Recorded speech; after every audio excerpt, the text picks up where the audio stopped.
ओम नमो भगवते वासुदेवाय। स्वागत है दोस्तों आप सभी का विष्णु पुराण के 10वें दिन की कथा में। दोस्तों, कल की कथा में हमने नरक की यातनाओं का वर्णन किया था और आज हम भरत चरित्र की कथा का वर्णन करेंगे। आइए शुरू करते हैं। बोलिए विष्णु भगवान की जय। 13वां अध्याय। श्री मैत्रेय जी बोले, हे भगवान, मैंने पृथ्वी, समुद्र, नदियों और ग्रहगण की स्थिति आदि के विषय में जो कुछ पूछा था सो सब आपने वर्णन कर दिया।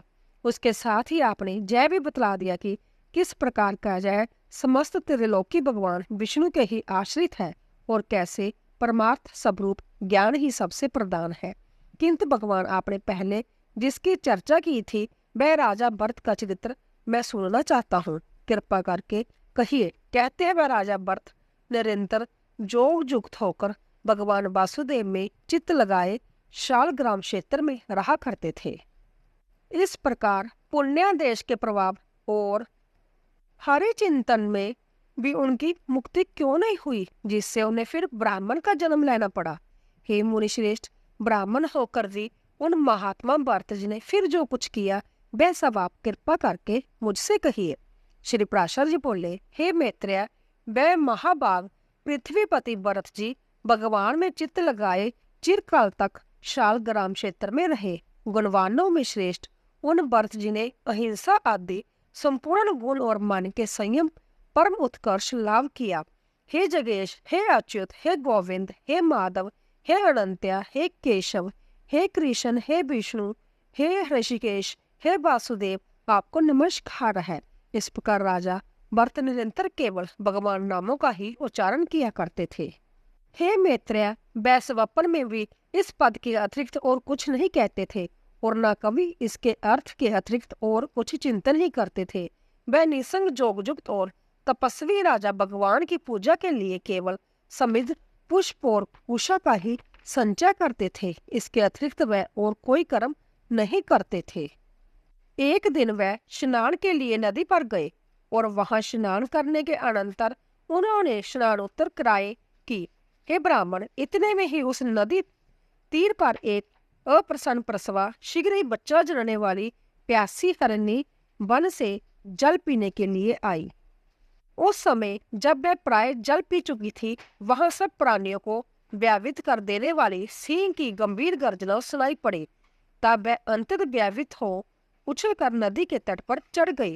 अंतत उच्च स्थान पर चढ़ने के कारण उसका गर्भ नदी में गिर गया। नदी की तरंग मालाओं से पड़कर बहते हुए उस गर्भ वृष्ट मृग बालक को राजा भरत ने पकड़ लिया। हे मैत्रेय, गर्भपात के दोष से तथा बहुत ऊंचे उछलने के कारण वह हरणी भी पछाड़ खाकर गिर पड़े और मर गई। उस हिरणी को मरी हुई देख तपस्वी भरत उसके बच्चे को अपने आश्रम पर ले आए। हे मुने, फिर राजा भरत उस मृग सोने का नित्य प्रति पालन पोषण करने लगे और वह भी उनसे पोषित होकर दिन दिन बढ़ने लगा। वह बच्चा कभी तो उस आश्रम के आसपास ही घास चरता रहता और कभी वन में दूर तक जाकर फिर सिंह के बेया से लौट आता। प्रातःकाल वह बहुत दूर भी चला जाता तो भी सायंकाल को फिर आश्रम में ही लौट आता और भरत जी के आश्रम की पर्णशाला के आंगन में पड़ा रहता। हे द्विज, इस प्रकार कभी पास और कभी दूर रहने वाले उस मृग में ही राजा का चित्त सर्वदा आसक्त रहने लगा। वह अन्य विषयों की ओर जाता ही नहीं था। जिन्होंने संपूर्ण राजपाट और अपने पुत्र तथा बंदी बांधवों को छोड़ दिया था, वह ही भरत जी उस हिरण के बच्चे पर अत्यंत ममता करने लगे। उसे बाहर जाने के अनंतर यदि लौटने में देरी हो जाती तो वह मन ही मन सोचने लगते, ओ, उस बच्चे को आज किसी भेड़िए ने तो नहीं खा लिया, किसी सिंह के पंजे में तो आज वह नहीं पड़ गया। देखो उसके खूरों के चिन्हों से यह पृथ्वी कैसे चित्रित हो रही है। मेरी ही प्रसन्नता के लिए उत्पन्न हुआ वह मृग छोना ना जाने आज कहाँ रह गया है। क्या वह वन से कुशल पूर्वक लौटकर अपने सींगों से मेरी भुजा को खुजलाकर मुझे आनंदित करेगा। देखो उसके नवजात दांतों से कटी हुई शिखा वाले यह कुश और काश शिखाहीन ब्रह्मचारियों के समान कैसे सुशोभित हो रहे हैं। देर के गए हुए उस बच्चे के निमित्त भरत मुनि इसी प्रकार चिंता करने लगते थे। और जब वह उनके निकट आ जाता तो उसके प्रेम से उनका मुख खिल जाता था। इस प्रकार उसी में आसक्त चित्त रहने से राज्य, भोग, समृद्धि और सब जनों को त्याग देने वाले भी राजा भरत की समाधि भंग हो गई। उस राजा का स्थिर चित्त उस मृग के चंचल होने पर चंचल हो जाता और दूर चले जाने पर दूर चला जाता। कालांतर में राजा भरत ने उस मृग बालक के द्वारा पुत्र के सजल नयनों से देखे जाते हुए पिता के समान अपने प्राणों का त्याग किया। हे मित्र, राजा भी प्राण छोड़ते समय स्नेहवश उस मृग को ही देखता रहा तथा उसी में तन्मय रहने से उसने और कुछ भी चिंतन नहीं किया। हे मैत्रेय, राजा भी प्राण छोड़ते समय स्नेहवश उस मृग को ही देखता रहा तथा उसी में तन्मय रहने से उसने और कुछ भी चिंतन नहीं किया। तदंतर उस समय की सदृढ़ भावना के कारण वह जम्बू मार्ग के घोर वन में अपने पूर्व जन्म की स्मृति से युक्त एक मृग हुआ। हे द्विजोत्तम, अपने पूर्व जन्म का स्मरण रहने के कारण वह संसार से उपरत हो गया और अपनी माता को छोड़कर फिर शालग्राम क्षेत्र में आकर ही रहने लगा। वहां सूखे घास फूस और पत्तों से ही अपना शरीर पोषण करता हुआ वह अपने मृग तत्व प्राप्ति के हेतुभूत कर्मों का निराकरण करने लगा। तदंतर उस शरीर को छोड़कर उसने सदाचार संपन्न जोगियों के पवित्र कुल में ब्राह्मण जन्म ग्रहण किया। उस देह में भी उसने अपने पूर्व जन्म का स्मरण बना रहा। हे मित्र, वह सर्व विज्ञान संपन्न और समस्त शास्त्रों के मर्म को जानने वाला था तथा अपने आत्मा को निरंतर प्रकृति से परे देखता था। हे महामुने, आत्मज्ञान संपन्न होने के कारण वह देवता आदि संपूर्ण प्राणियों को अपने से अभिन्न रूप से देखता था। उपनयन संस्कार हो जाने पर वह गुरु के पढ़ाने पर भी वेद पाठ नहीं करता था तथा ना ही किसी कर्म की ओर ध्यान देता और ना ही कोई अन्य शास्त्र ही पढ़ता था। जब कोई उससे बहुत पूछताछ करता तो जड के समान कुछ असंस्कृत, असार एवं ग्रामीण वाक्यों से मिले हुए वचन बोल देता। निरंतर मैला कुचैला शरीर, मलिन वस्त्र और दंत युक्त रहने के कारण वह ब्राह्मण सदा अपने नगर निवासियों से अपमानित होता रहता था। हे मित्र, जोगशिरी के लिए सबसे अधिक हानिकारक समान ही है। जो जोगी अन्य मनुष्यों से अपमानित होता है वह शीघ्र ही सिद्धि लाभ कर लेता है। अंत्य जोगी को सन्मार्ग को दूषित न करते हुए ऐसा आचरण करना चाहिए जिससे लोग अपमान करें और संगति से दूर रहे। हिरण्यगर्भ के इस सारयुक्त वचन को स्मरण रखते हुए वह महामती विप्र अपने आप को लोगों में जट और उन्मत्तशाही प्रकट करते थे। जो आदि दान, शाक, जंगली फल आदि कण आदि जो कुछ भी बख्शिया मिल जाता, उस थोड़े से को भी बहुत मानकर वह उसी को खा लेते और अपना कालक्षेप करते रहते। फिर पिता के शांत हो जाने पर उनके भाई बंधु उनका सड़े गले अन्न से पोषण करते हुए उनसे खेती बाड़ी का कार्य करवाने लगे। वह बैल के समान पुष्ट शरीर वाले और कर्म में जड़वत निश्चेष्ट थे। अंततः केवल आहार मात्र से ही वह सब लोगों के जंतर बन जाते थे, अर्थात सभी लोगों ने आहार मात्र देकर अपना अपना काम निकाल लिया करते थे।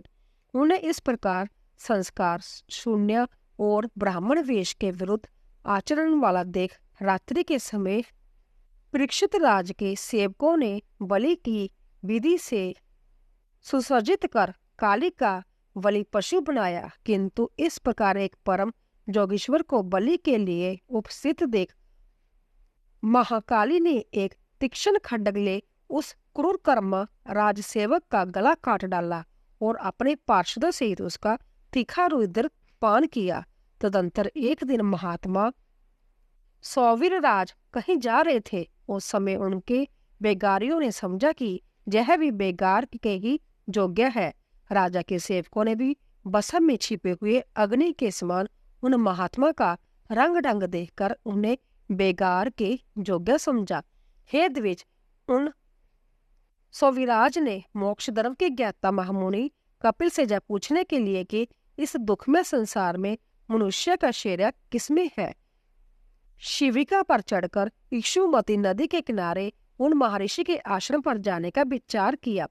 तब राजसेवक के कहने से भरत मुनि भी उसकी पालकी को अन्य बेगारियों के बीच में लगकर वहन करने लगे। इस प्रकार बेगार में पकड़े जाकर अपने पूर्व जन्म का स्मरण रखने वाले संपूर्ण विज्ञान के एकमात्र वह भी पर अपने पापमय प्रबंध का क्षय करने के लिए उस शिविका को उठाकर चलने लगे। वह बुद्धिमानों में श्रेष्ठ दिविजवर तो 4 हाथ भूमि देखते हुए भी मंद गति से चलते थे, किंतु उनके अन्य साथी जल्दी जल्दी चल रहे थे। इस प्रकार शिविका की विषम गति देखकर राजा ने कहा, अरे शिविका बाहको, जे क्या करते हो? समान गति से चलो। किंतु फिर भी उसकी गति उसी प्रकार विषम देखकर राजा ने फिर कहा, अरे क्या है, इस प्रकार असमान भाव से क्यों चलते हो? राजा के बार बार ऐसे वचन सुनकर वह शिविका वाहक कहने लगे, हमसे एक यही धीरे धीरे चलता है। राजा ने कहा, अरे तूने तो अभी मेरी शिविका को थोड़ी ही दूर वहन किया है, क्या इतने में ही थक गए? तू वैसे तो बहुत मोटा मुस्टंडा दिखाई देता है, फिर क्या तुझसे इतना विश्राम नहीं सा जाता? ब्राह्मण बोले, राजन, मैं ना मोटा हूँ और ना मैंने आपकी शिविका ही उठा रखी है। मैं थका भी नहीं हूँ और ना मुझे श्रम सहन करने की ही आवश्यकता है। राजा बोले, अरे तू तो प्रत्यक्ष ही मोटा दिखाई दे रहा है। इस समय भी शिविका तेरे कंधे पर रखी हुई है और बोझा ढोने से देहधारियों को श्रम होता ही है। ब्राह्मण बोले, राजन, तुम्हें प्रत्यक्ष क्या दिखाई दे रहा है?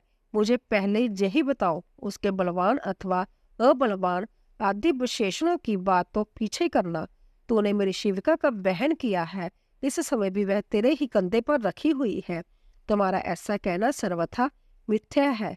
अच्छा मेरी बात सुनो। देखो, पृथ्वी पर तो मेरे पैर रखे हैं, पैरों के ऊपर जंगाएं हैं और जंगाओं के ऊपर दोनों उर तथा उरुओं के ऊपर उदर है। उदर के ऊपर वक्षस्थल, बाहु और कंधों की स्थिति है और कंधों के ऊपर जो है शिविका रखी है।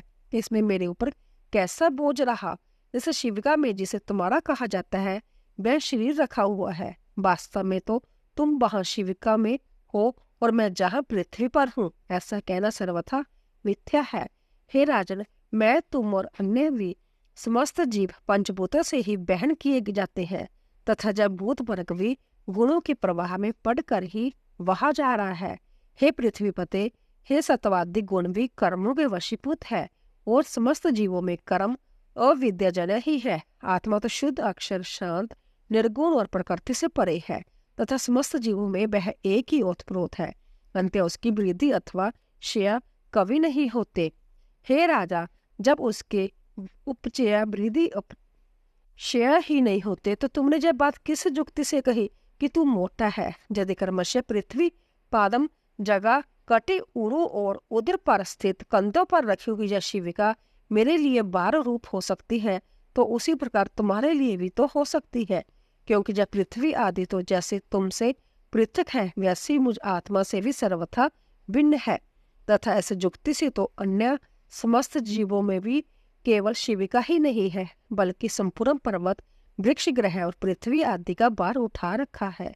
हे राजन, जब प्रगतिजन्य कारणों से पुरुष सर्वथा भिन्न है तो उसका परिश्रम भी मुझको कैसे हो सकता है? और जिस द्रव्य से जय शिविका बनी हुई है उसी से जय आपका, मेरा अथवा सबका शरीर भी बना है, जिसमें कि मम तत्व का आरोप किया हुआ है। श्री पराशर जी बोले, ऐसा कह वह द्विजवर शिविका को धारण किए हुए ही मौन हो गए और राजा ने भी तुरंत पृथ्वी पर उतरकर उनके चरण पकड़ लिए। राजा बोला, ओह द्विजराज, इस शिविका को छोड़कर आप मेरे ऊपर कृपा कीजिए। प्रभु कृपा बताइए, इस जड़ वेश को धारण किए आप कौन है? हे विद्वान, आप कौन है? किस निमित्त से जहाँ आपका आना हुआ है तथा आने का क्या कारण है?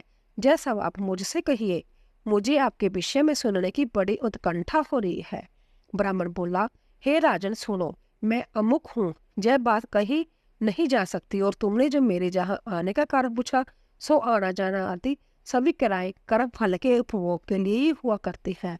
सुख दुख का भोग ही देह आदि की प्राप्ति कराने वाला है तथा धर्मजन्य सुख दुखों को भोगने के लिए ही जीव देह आदि धारण किया करते हैं। हे भूपाल, समस्त जीवों की संपूर्ण अवस्था के कारण जय धर्म और अधर्म ही है, फिर विशेष रूप से मेरे आगमन का कारण तुम क्यों पूछते हो? राजा बोला, अवश्य ही समस्त कार्यों में धर्म और अधर्म ही कारण है, और कर्म फल के उपभोग के लिए ही एक देह से दूसरी देह में जाना होता है। किंतु आपने जो कहा कि मैं कौन हूँ, यह नहीं बताया जा सकता। इसी बात को सुनने की मुझे इच्छा हो रही है। हे ब्राह्मण, जो है अर्थात जो आत्मा कर्ता भोक्ता रूप से प्रतीत होता है, सदा सता रूप से वर्तमान है, वही मैं हूँ। ऐसा क्यों नहीं कहा जा सकता? हे द्विज, यह अहम शब्द तो आत्मा में किसी प्रकार के दोष का कारण नहीं होता। ब्राह्मण बोले, हे राजन, तुमने जो कहा कि अहम शब्द से आत्मा में कोई दोष नहीं आता, सो ठीक ही है, किंतु अनात्मा में ही आत्म तत्व का ज्ञान कराने वाला भ्रांति मूलक अहम शब्द ही दोष का कारण है। हे नृप, अहम शब्द का उच्चारण जीवा, दंत, ओष्ठ और तालु से ही होता है, किंतु यह सब उस शब्द के उच्चारण के कारण है, मैं नहीं। तो क्या जीवा आदि के कारणों के द्वारा जब वाणी ही संज्ञा अपने को अहम कहती है? नहीं। अंत ऐसी स्थिति में तू मोटा है ऐसा कहना भी उचित नहीं है। सिर तथा कर, चरण आदि रूप या शरीर ही भी आत्मा से पृथक ही है। अंत हे राजन, इस अहम शब्द का मैं कहाँ प्रयोग करूं? तथा हे नृपश्रेष्ठ, यदि मुझसे बिन कोई और भी सजातीय आत्मा हो तो वी जय है मैं हूँ और जय है अन्य है, ऐसा कहा जा सकता है। किंतु जब समस्त शरीर में एक ही आत्मा विराजमान है, तब आप कौन है, मैं वह हूँ, यह सब वाक्य निष्फल ही है। तू राजा है, जय शिविका है, जय सामने शिविका वाहक है, तथा जय सब तेरी प्रजा है। हे नृपिन, में से कोई भी बात परमार्थ सत्य नहीं है। हे राजन, वृक्ष से लकड़ी हुई और उससे तेरी जय शिविका बनी, तो बता इसे लकड़ी कहाँ जाई जा वृक्ष? किंतु महाराज वृक्ष पर बैठे हैं ऐसा कोई नहीं कहता, और ना कोई तुझे लकड़ी पर बैठा हुआ ही बताता है। सब लोग शिविका में बैठा हुआ कहते हैं। हे नृपश्रेष्ठ, रचना विशेष में स्थित लकड़ियों का समूह ही तो शिविका है। यदि वह उससे कोई भिन्न वस्तु है तो काष्ठ को अलग करके उसे ढूंढो। इसी प्रकार शत्र की शाखाओं को अलग रखकर शत्र का विचार करो कि वह कहाँ जाता है, कहाँ रहता है। यही न्याय तुम में और मुझ में लागू होता है, अर्थात मेरी और तुम्हारे शरीर भी पंचभूत से अतिरिक्त और कोई वस्तु नहीं है। पुरुष, स्त्री, गौ, बकरा, अश्व, गज, पक्षी और वृक्ष आदि लौकिक संज्ञाओं की प्रयोग कर्म हेतु तक शरीर में ही जानना चाहिए। हे राजन, पुरुष जीव तो ना देवता है, ना मनुष्य है, ना पशु है, और ना ही वृक्ष है। यह सब तो कर्मजन्य शरीर की आकृतियों के ही भेद है। लोक में धन, राजा, राजा के सैनिक तथा और भी जो वस्तुएं हैं, हे राजन, वह परमात्मा सत्य नहीं है, केवल कल्पनाएं ही है। जिस वस्तु की परिणाम आदि के कारण होने वाली कोई संज्ञा कालांतर में भी नहीं होती, वह परमार्थ वस्तु है। हे राजन, ऐसी वस्तु कौन सी है? तू अपने ही को देख। समस्त प्रजा के लिए तू राजा है, पिता के लिए पुत्र है, शत्रु के लिए शत्रु है, पत्नी का पति है और पुत्र का पिता है। हे राजन, बतला मैं तुझे क्या कहूँ? हे महापते, तू क्या जय सिर है अथवा गिरवा है, जब पेट अथवा पादा आदि में से कोई है, तथा जब सिर आदि भी तेरे क्या है? हे पृथ्वीश्वर, तू इन समस्त अवयवों से पृथक है। अंत्य सावधान होकर विचार कर भी मैं कौन हूँ? हे महाराज, आत्म तत्व इस प्रकार व्यवस्थित है, उसे सबसे अलग करके ही बताया जाता है, तो फिर मैं उसे अहम शब्द से कैसे बतला सकता हूँ? तो दोस्तों, इसी तरह 13वां अध्याय पूरा हुआ। 14वां अध्याय जट भारत और सौवीर नरेश का संवाद। श्री प्राशर जी बोले, उनके जय परमात्मा वचन सुनकर राजा ने विनयवनत होकर उन विपर से कहा। राजा बोले, भगवान, आपने जो परमात्मा वचन कहे हैं उन्हें सुनकर मेरी मनोवृत्तियां भ्रांत सी हो गई हैं। हे विपर, आपने संपूर्ण जीवों में व्याप्त जिस असंग विज्ञान का दिग्दर्शन कराया है, वह प्रकृति से परे ब्रह्म ही है, इसमें मुझे कोई संदेह नहीं है। परंतु आपने जो कहा है कि मैं शिविका को बहन नहीं कर रहा हूँ, शिविका मेरे ऊपर नहीं है, जिसने इसे उठा रखा है वह शरीर मुझसे अत्यंत पृथक है। जीवों की प्रवृत्ति गुणों सत्व और रजतम की प्रेरणा से होती है और गुण कर्मों से प्रेरित होकर प्रवृत्त होते हैं। इसमें मेरा कर्तव्य कैसे माना जा सकता है? हे परमात्मा, यह बात मेरे कानों में पड़ते ही मेरा मन परमार्थ जिज्ञासु होकर बड़ा तावला हो रहा है। हे द्विज, मैं तो पहले ही महाभाग कपिल मुनि से यह पूछने के लिए कि बताइए, संसार में मनुष्य का शरीर किसमें है, उनके पास जाने को तत्पर हुआ। किंतु बीच में ही में आपने जो वाक्य कहे हैं उन्हें सुनकर मेरा चित्त परमात्मा श्रवण करने के लिए आपकी ओर झुक गया। हे द्विजय कपिल मुनि, सर्वभूत भगवान विष्णु के ही अंश है। इन्होंने संसार का मोह दूर करने के लिए ही पृथ्वी पर अवतार लिया है। किंतु आप जो इस प्रकार भाषण कर रहे हैं उससे मुझे निश्चय होता है कि वह ही भगवान कपिल देव मेरे हित की कामना से जहां आपके रूप में प्रकट हो गए हैं। अंत्य है द्विज, हमारा जो परम श्रेय है वह आप मुझ विनीत से कहिए। हे प्रभु, आप संपूर्ण विज्ञान तरंगी के मानो समुद्र ही है। ब्रह्मा बोले, हे राजन, तुम श्रेय पूछना चाहते हो या परमार्थ? क्योंकि हे भूपुते, श्रेय तो सब परमार्थिक ही है। हे निरिप, जो पुरुष देवताओं की आराधना करके धन संपत्ति पुत्र और राज्य आदि की इच्छा करता है उसके लिए तो वह परम श्रेय है। जिसका फल स्वर्ग लोक की प्राप्ति है वह जग आत्मक कर्म भी श्रेय है। किंतु प्रधान श्रेय तो उसके फल की इच्छा न करने में ही है। अंत्य हे राजन, जोगयुक्त पुरुषों के प्रकृति आदि से अतीत उस आत्मा का ही ध्यान करना चाहिए, क्योंकि उस परमात्मा का संयोग रूप से श्रेय ही वास्तविक श्रेय है। इस प्रकार श्रेय तो सैकड़ों हजारों प्रकार के अनेकों हैं, किंतु जैसा परमार्थ नहीं है। अब जो परमार्थ है सो सुनो। यदि धन ही परमार्थ है तो धर्म के लिए उसका त्याग क्यों किया जाता है तथा इच्छित भोगों की प्राप्ति के लिए उसका व्यय क्यों किया जाता है? अंत्य वह परमार्थ नहीं है। हे नरेश्वर, यदि पुत्र की परमार्थ कहा जाए तो वह तो अन्य अपने पिता का परमार्थ भूत है तथा उसका पिता भी दूसरे का पुत्र होने के कारण अपने पिता का परमार्थ ही होगा। अंत्य ऐसे चराचर जगत में पिता का कार्य रूप पुत्र भी परमार्थ नहीं है, क्योंकि फिर भी तो सभी कारणों के कार्य परमार्थ हो जाएंगे। यदि संसार में राज्य आदि की प्राप्ति को परमार्थ कहा जाए तो यह कभी रहते हैं और कभी नहीं रहते। अंत्य परमार्थ भी आगमपाई हो जाएगा, इसीलिए राज्य आदि भी परमार्थ नहीं हो सकते। यदि ऋक यजुर और सामरूप वेदत्री से संपन्न होने वाले जग कर्म को परमार्थ मानते हो तो उसके विषय में मेरा ऐसा विचार है। हे निरिप, जो वस्तु कारण रूपा मृतिका का कार्य होती है वह कारण की अनुगामनी होने से मृतिका रूप हो जाती है। अंत्य जो क्रिया समिध गृत और कुशा आदि नाशवान द्रव्यों से संपन्न होती है वह भी नाशवानी ही होगी। किंतु परमार्थ को तो प्रयाग पुरुष अविनाशी बतलाते हैं और नाशवान द्रव्यों से निष्पन्न होने के कारण कर्म अथवा उनसे निष्पन्न होने वाली स्वर्ग आदि नाशवानी है, इसमें संदेह नहीं है। यदि फलाश से रहित निष्काम कर्म को परमार्थ मानते हो तो वह तो मुक्ति रूप फल का साधन होने से साधन ही है, परमार्थ नहीं है। यदि देह आदि से आत्मा का प्राथव्य विचार कर उसके ध्यान करने को परमार्थ कहा जाए तो वह तो अनात्मा से आत्मा का भेद करने वाला है और परमार्थ में भेद ही नहीं है। अंत्य वह भी परमार्थ नहीं हो सकता।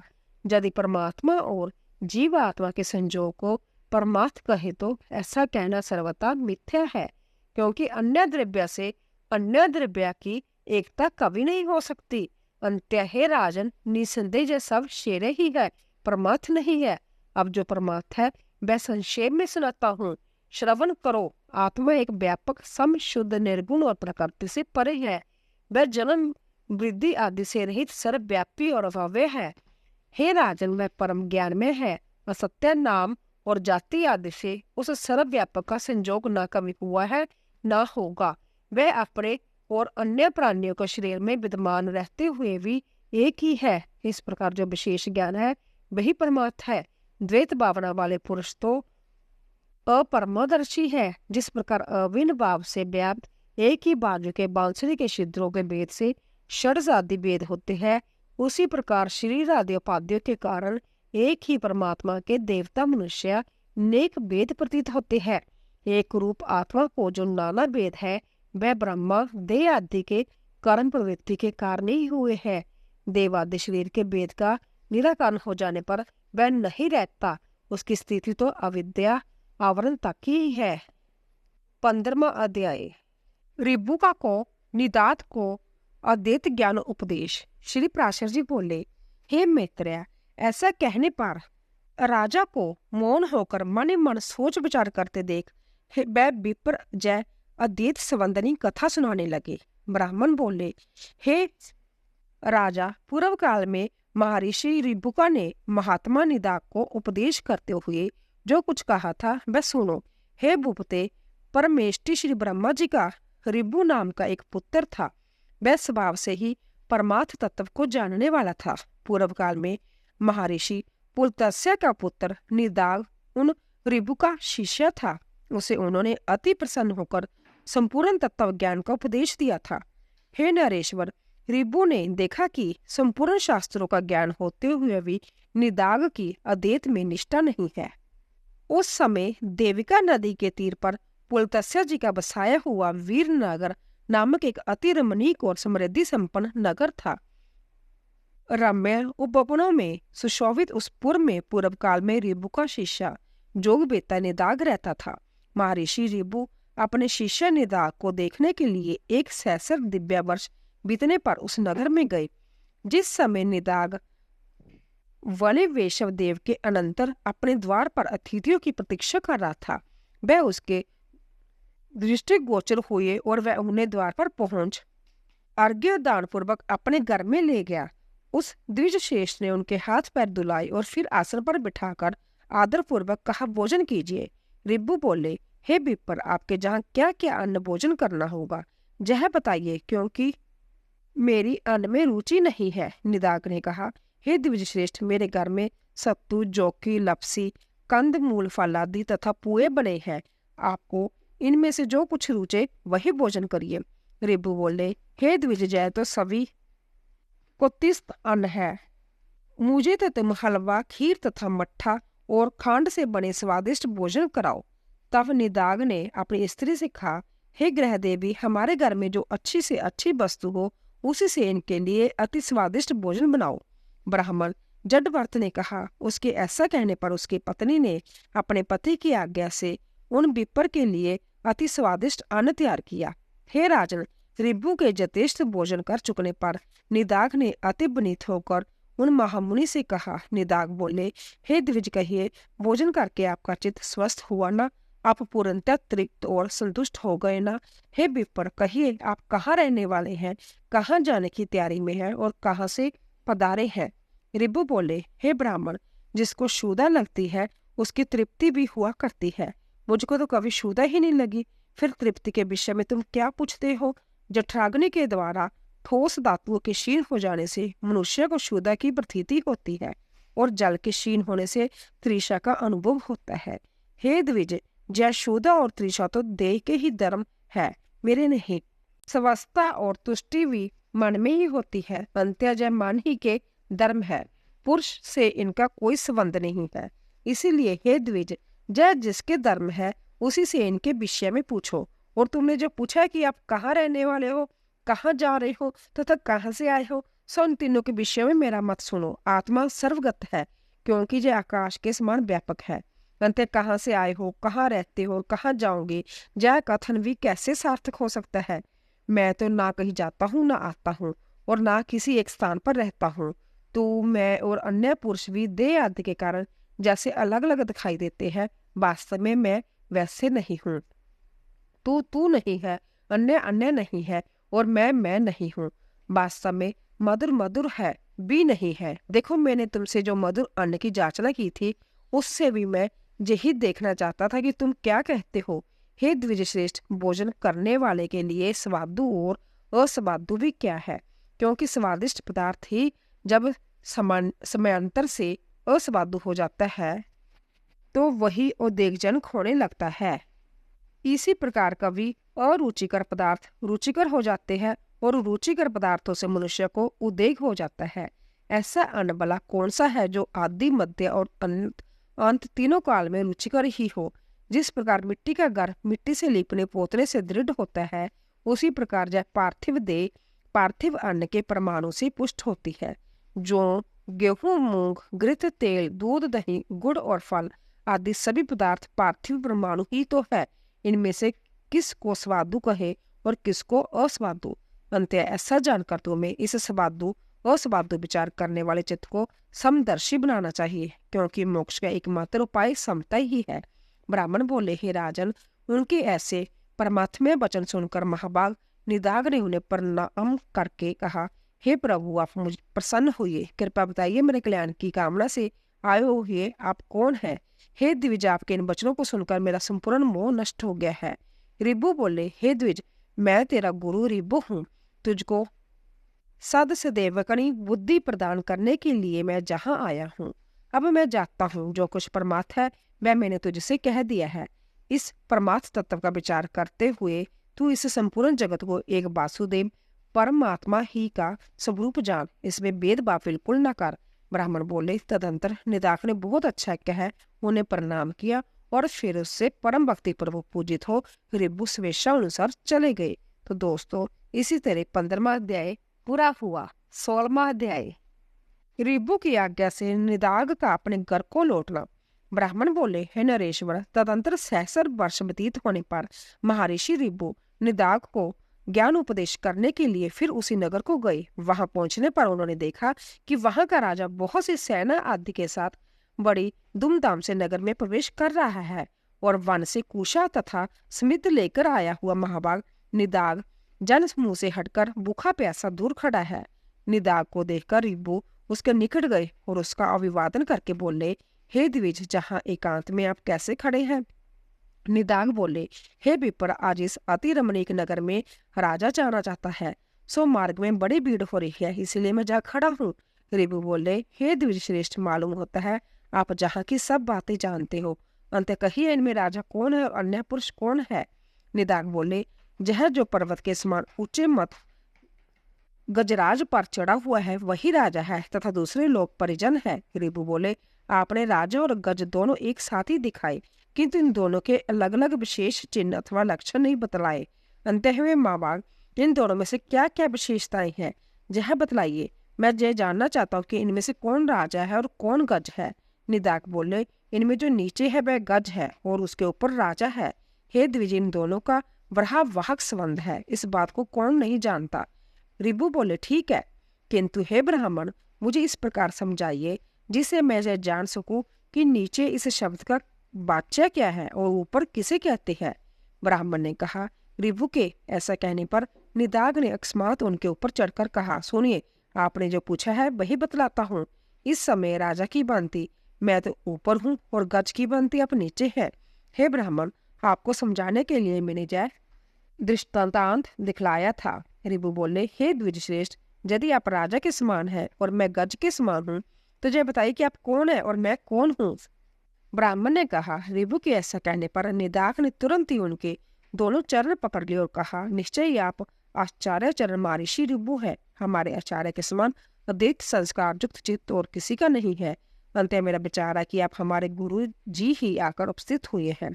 रिबू बोले, हे निदाग, पहले तुमने सेवा करके मेरा बहुत आदर किया था, अंत तुम्हारे स्नेहवश मैं रिबू नामक तुम्हारा गुरु ही तुमको उपदेश देने के लिए आया हूँ। हे महामते, समस्त पदार्थों में अद्वैत आत्म बुद्धि रखना यही परमात्मा का सार है जो मैंने तुम्हें संक्षेप में उपदेश कर दिया। ब्राह्मण बोले, निदाग से ऐसा कहकर परम विद्वान गुरुवर भगवान रिबू चले गए और उनके उपदेश से निदाग भी अद्वैत चिंतन में तत्पर हो गया और समस्त प्राणियों को अपने से अभिन्न देखने लगा।